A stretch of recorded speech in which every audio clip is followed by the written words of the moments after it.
and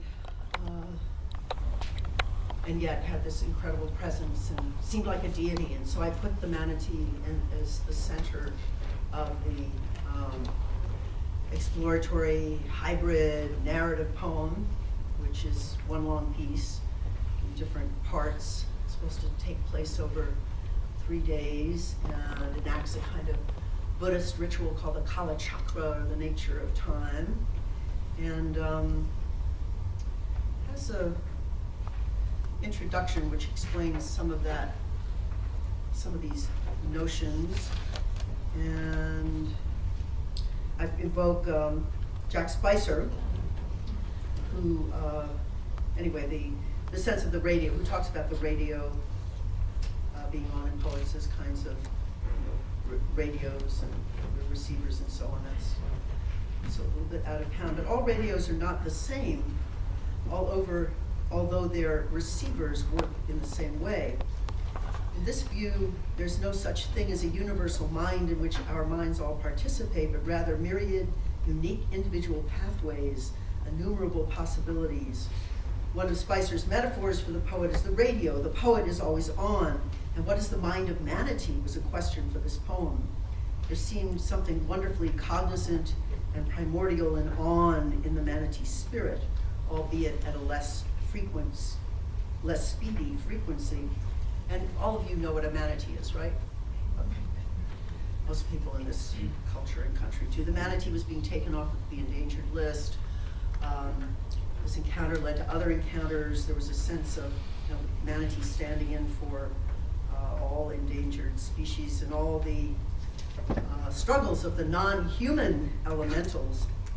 And then, from the Buddhist perspective, there's a view that all life forms are interrelated through their evolutionary history, and that animal and human minds are both participants in reality. We share the planet with many non-human temporalities. Minds exist at the quantum level, below the level of atoms and subatomic particles.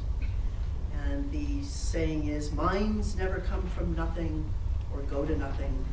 I visualized the manatee's realm in the shallow pool as a shrine. I perceived her less as a victim and more as a poetic deity, and I felt she had the greater sympathy for me. The manatee has ostensibly no use in this current world. Odd how creatures, pacifistic, transcendent even, go extinct as human realms of cruelty, plunder, and war grind on. And it also became a meditation on evolution, on what is our humanity. The title Manatee, Humanity, also became a kind of mantra, Om Mani Padme Hum, Om Mani, Humanity Hum. There's a resonance with that particular mantra, the jewel in the lotus. And then there are a couple of little things to set off here. This is a variant of Sir Patrick Spens, because the drunken sailors would see the manatee come up with seaweed over their head and think they were mermaids. And there's some lore. I can't go into the whole text here, but there's lore about the word Manitou coming from the Taino Caribbean. Actually the word means breast. Manitou. Out and starts the mermaiden with a fan into her hand. Keep up your hearts, my merry men, for you're near the dry land. Out and spake Earl Patrick Graham with the salt tear in his ee. Now sin we've seen the mermaiden, dry land we'll never see. And then Blake's, the wolf has a walk on, the lemur was living, panting like a frightened wolf and howling. The Renedeker effort lay in us before religion at Pond Common. And Kamau Brathwaite, stealth bombers, ghost shrouds, Tibetan journeying, spaces of time between magnets and continents, causeways into another continuum. And why did my brain incubate all those long years? And why was it not using its genius to make fire? And why not art, the making of which would stir neurons further, and touching texture of stone, shaping hand to stone, putting marks upon it further? And why not? Why to further beauty in the making of art? And why in sound too, not making music all those long years? Sounds imitate what must have been the call of birds or of the body in internal hum and chatter and growl and chit and woo woo woo, parts of the body convening together as alluvial, as sound together alluvial, alluvial in strange harmony or discord or in hunger, need, desire, fighting in all the discords of desire and wooing to signal distress, signal delight, signal the stark moon you see and eclipsing of it, signal distress, signal delight, signal redress, redress, mistress, redress, redress, and cry when the moon disappears, returns and celebrate by dancing. Why did not my brain dance all those long years? Would this not be in the frame of that incubation, its calibration toward gender, toward yearning, toward other particulars of size and gaze and color? How many thousands of years in between all and what is human, thousands of possibilities constituting, reconstituting, thousands upon thousands, and why did my brain incubate all these long years, not using its genius to make fire? My, what size you are, my hominid, and of intellect not strewn about. Why are you at the root of my word, Lanthanian, to escape notice?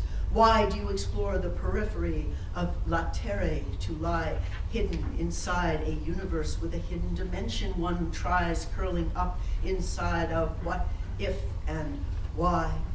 And heard, why not explore realms of where we meet?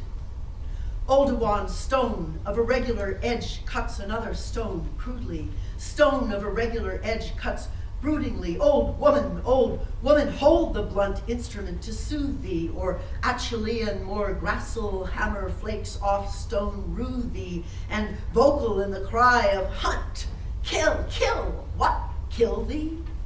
Primate surprise, chieftain so named by Linnaeus, survival mechanism, self-recognizing, prosimian mirror neuron. She stood up, shrill, hurried, conversation expressing sorrow. Oh, snared swan, once in the mirror, backlit by sun, beauty, me, a snared swan. I excite you, gesticulate, modern heterosexist presumption not in place by candlelight. You are beauty, you moving up the ladder of this spine, and I, a fragmented me. Do mirrors have eyes with bestial affection for you of kin, but no matter of purpose chatter? Would a shepherdess be in eclogue splendor if she could be but these cranial valleys and stars? Both by kin of this action, left hand lifts, kind palm open, hands free for greater locomotion. Out on open savanna, slope of beckoning, now swing, turn, grab a kindred object. How you feel attraction, hold, offer a mandible heart. Cross-dressed body puts on syncretic pelt and moves as in a pulsy, plucking, mating dance. Stabs at promise, tongues, words stand up, looking eye to eye. My grip around your legs. Footprints at Laetoli. 3 Australopithecines crossed a carpet of fresh volcanic ash, walking much as we do in 2-legged gait. Hip and leg gone much the way toward human form in place of what in apes suits them for swinging through trees. Scamper on all fours across a line that leads to man.